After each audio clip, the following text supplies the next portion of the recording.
Salam, hər vaxtınız xeyir olsun. Biz bugün sizlərə radiatorun yaxşı, pis olması barədə açıq ətraflı məlumat verəcəyik və videoya sona qədər baxın ki, məlumatınız olsun. Ev sahibi bizi dəvət edib, ev sahibinin evində olan bu radiator idi və birində əlavə edir, vaxtında kubuna görə düzgün hesablanmayıb, evdə soyuqdur. Və mən öz satdığımız radiatordan məsləhət gördüm, ev sahibi aldı. Bax, o budur və ev sahibinin evində olan radiator isə budur. Hər ikisinin aksesuarları bağlanıbdır. Bir dənə diqqətlə baxın, bax, bu radiatorun arxasına baxın.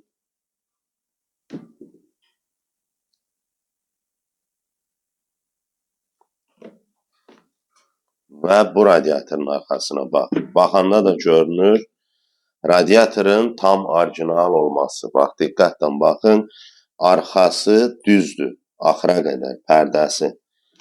Və bunun isə görürsünüz nətərdir. Mən indi bu radiatorları çəkisini sizə göstərəcəm. Diqqətlə baxın, bu radiator Porsche-nın radiatorudur. İndi bu isə haranındır, onu deməyəcəm. Bax, hal-hazırda radiatora baxırsınız, demək olar, eyni bir-birinə oxşayır. Radiatorların hər biri seksiya olanın bir-birinə oxşayır. Diqqətlə baxın, hər biri də 10 seksiyadır. Korobkada eyni olur. Amma bunun çəkisi əsas önəm daşıyır. Bax, diqqətlə baxın, burada tərəzi belə tərsinə görsətsə də, amma düz görsədir. Bax, burada 8 kilo 200'dür. O bir də yenidən qurum.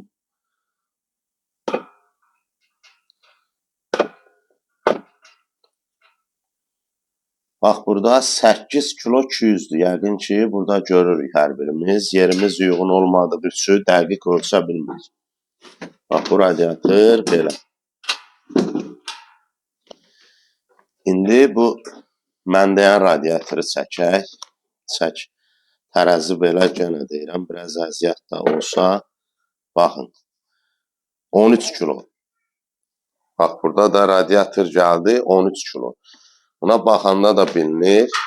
10 santlıq ağır çəkili 200 wattlıq radiatordur. Bax, bu radiatorun qiyməti 14 manat 50 qəpikdir bir seksiyası.